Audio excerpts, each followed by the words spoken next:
एखादा राजकीय गड कसा उभा राहतो आणि तो टिकतो कसा? आज आपण कोणत्याही राजकीय पक्षाची बाजू न घेता फक्त आकडेवारीच्या आधारावर डोंबिवलीचं उदाहरण घेऊन याचा जरा बारकाईने विचार करणार आहोत. चला सुरुवात करूया. महाराष्ट्राच्या नकाशावर हा जो भाग दिसतोय तो आहे विधानसभा मतदारसंघ क्रमांक 143 डोंबिवली. हे एक महत्त्वाचं शहरी केंद्र आहे आणि इथली आव्हानं, इथल्या लोकांच्या आकांक्षा त्या अगदी वेगळ्या आहेत. हे समजून घेतल्याशिवाय पुढचं विश्लेषण करणं शक्यच नाही.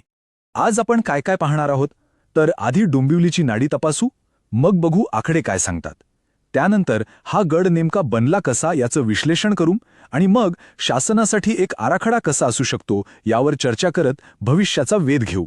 चला मग सुरुवातीला बघूया की या मतदारसंघाची जमीन काय म्हणते.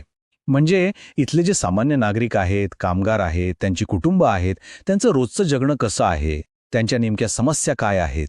बघा, मतदारांच्या सगळ्यात मोठ्या तक्रारी कोणत्या आहेत? रस्ते, पावसाळ्यात तुंबणारं पाणी, मग येथे सार्वजनिक वाहतूक, पार्किंगची समस्या, पाणी पुरवठा, स्वच्छता आणि हो, रोजगार आणि पगार. ह्या फक्त तक्रारी नाहीयेत, हे मुद्दे थेट प्रत्येक कुटुंबाच्या सन्मानाशी जोडलेले आहेत. बरं, ही झाली जमिनीवरची परिस्थिती. आता वळूया थेट आकड्यांकडे. कारण म्हणतात ना, आकडे खोटं बोलत नाहीत आणि हे आकडे आपल्याला 3 अगदी स्पष्ट संकेत देत आहेत.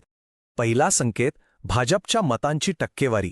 2009 मध्ये जी 47.6% होती ती 2024 पर्यंत तब्बल 70.1% पोहोचलीय. विचार करा, ही एक जबरदस्त पकड आहे.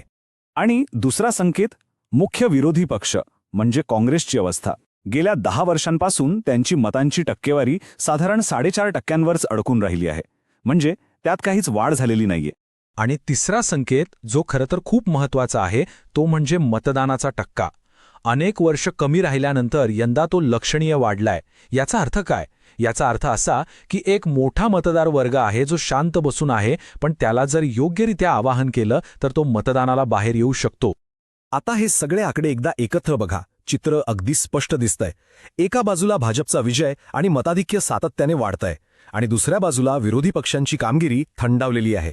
जे मताधिक्य 2009 मध्ये फक्त 12,000च्या घरात होतं ते आता 77,000च्या पुढे गेलंय. पण मग प्रश्न येतो की असं का झालं? याचं उत्तर कुठल्याही एका व्यक्तीमध्ये किंवा घोषणांमध्ये नाहीये.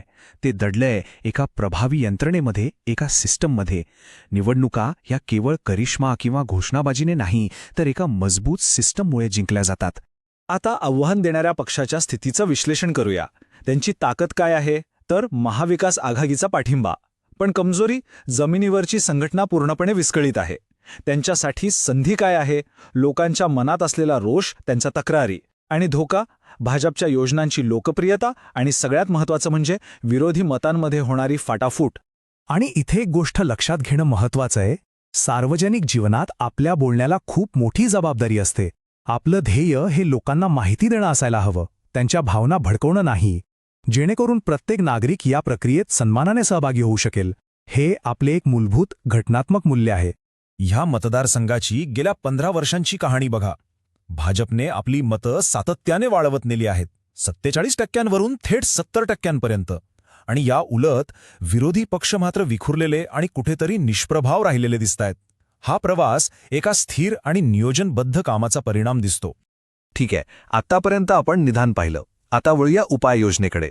चतुर्मुख सिद्धांत हा एक पद्धतशीर आराखडा आहे. एक असा आराखडा जो एक प्रतिसादात्मक म्हणजे लोकांच्या समस्यांना उत्तर देणारे शासन मॉडेल तयार करण्यासाठी मार्गदर्शक ठरू शकतो. या रणनीतीचे 4 मुख्य स्तंभ आहेत. पहिलं, निवडणुकीचा सिद्धांत. डोंबिवली विकास यासारख्या पूर्णपणे स्थानिक मुद्द्यांवर लक्ष केंद्रित करा. दुसरं, संघटनात्मक सिद्धांत. बूथ पातळीवरची संघटना मुळापासून पुन्हा उभी करा. तिसरं, कथानकाचा सिद्धांत. विश्वासासह बदल अशी एक साधी सोपी गोष्ट लोकांपर्यंत पोहोचवा. आणि चौथं, संसाधनांचा सिद्धांत.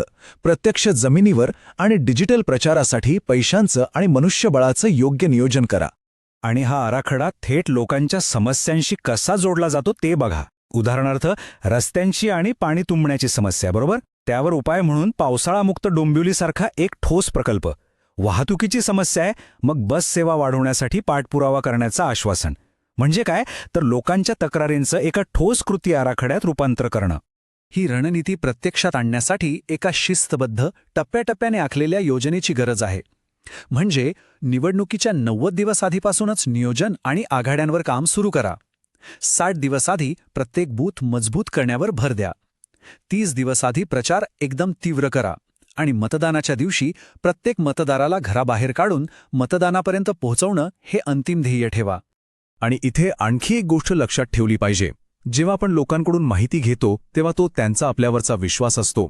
भारताच्या डेटा संरक्षण कायद्यानुसार लोकांची संमती ही सर्वात महत्त्वाची आहे. त्यांच्या गरजा समजून घेण्यासाठी दिलेली माहिती त्यांच्या गोपनीयतेचा आणि सन्मानाचा पूर्ण आदर करून अत्यंत काळजीपूर्वक जपली पाहिजे. तर मग पुढचा मार्ग काय? हे विश्लेषण फक्त एखाद्या पराभवाचं नाही तर काय चुकलं आणि ते नेमकं कसं दुरुस्त करता येईल ह्याच्या निदानाचा एक भाग आहे. आता मतदारसंघासमोर 2 स्पष्ट मार्ग आहेत. एक मार्ग आहे व्यवस्थेच्या रासाचा, जिथे डेटाकडे दुर्लक्ष केलं जातं, संघटना कमकुवत असते आणि हळूहळू अप्रासंगिकता येते. आणि दुसरा मार्ग आहे पद्धतशीर नूतनीकरणाचा, जिथे डेटा आधारित दृष्टिकोन असतो, लोकांच्या समस्या ऐकणारी एक प्रतिसादात्मक यंत्रणा असते आणि एक जबाबदार शासन असतं. आपलं अंतिम ध्येय फक्त निवडणूक जिंकणं असू नये. खरं ध्येय आहे राजकारणाला सुशासनासाठी एका डेटा इंजिनिअरिंगच्या प्रक्रियेत बदलणं, एक अशी सिस्टम तयार करणं जी लोकांचं ऐकते, त्यांना प्रतिसाद देते आणि त्यांच्यासाठी कामं करून दाखवते. एखादा राजकीय गड ही एक अतिशय काळजीपूर्वक आणि नियोजनबद्धरित्या उभारलेली प्रणाली असते. पण खरा प्रश्न हा आहे की यापेक्षा एक चांगली, लोकांच्या समस्यांना अधिक जलद प्रतिसाद देणारी प्रणाली तिची जागा घेऊ शकते का?